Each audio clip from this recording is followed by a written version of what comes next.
ভোলাহাটে BNP chairperson Begum Khaleda জিয়ার রোগমুক্তি কামনায় দোয়া ও ইফতার মাহফিল অনুষ্ঠিত।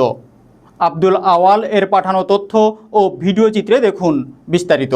চাঁপাইনবাবগঞ্জের ভোলাহাট উপজেলার জামবাড়িয়া বিএনপি অঙ্গ ও সহযোগী সংগঠনের উদ্যোগে বিএনপি চেয়ারপারসন বেগম খালেদা জিয়ার রোগমুক্তি কামনায় দোয়া ও ইফতার মাহফিল অনুষ্ঠিত হয়েছে।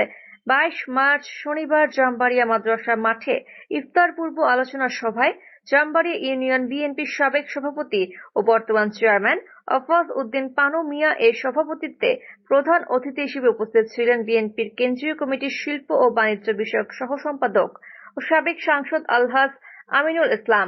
বিশেষ অতিথি হিসেবে উপস্থিত ছিলেন ভোলাহাট উপজেলা বিএনপির সাবেক সহ সভাপতি ও সাবেক উপজেলা chairman Anwarul Islam, Jambaria union BNP এর সাবেক সাধারণ সম্পাদক সাদিকুল ইসলাম ও সাবেক সাংগঠনিক সম্পাদক ফারুক হোসেন।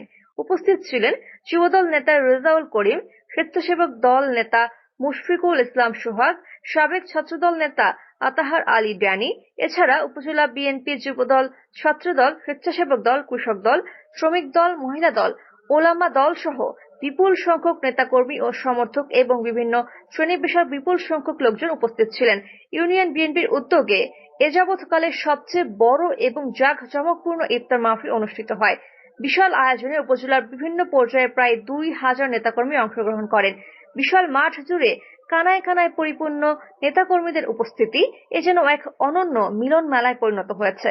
আলোচনা শেষে ইফতারের পূর্বে দলের প্রতিষ্ঠাতা চেয়ারম্যান শহীদ রাষ্ট্রপতি জিয়াউর রহমান, আরাফাত রহমান কোকো সহ উপজেলা বিএনপি অঙ্গ ও সহযোগী সংগঠনের বিভিন্ন পর্যায়ের মরহুম নেতৃবৃন্দের রুহের মাগফিরাত কামনা এবং দলের চেয়ারপারসন দেশনেত্রী বেগম খালেদা জিয়া সহ অসুস্থ সকল নেতৃবৃন্দের সুস্থতা কামনা করে বিশেষ দোয়া ও মোনাজাত করেন।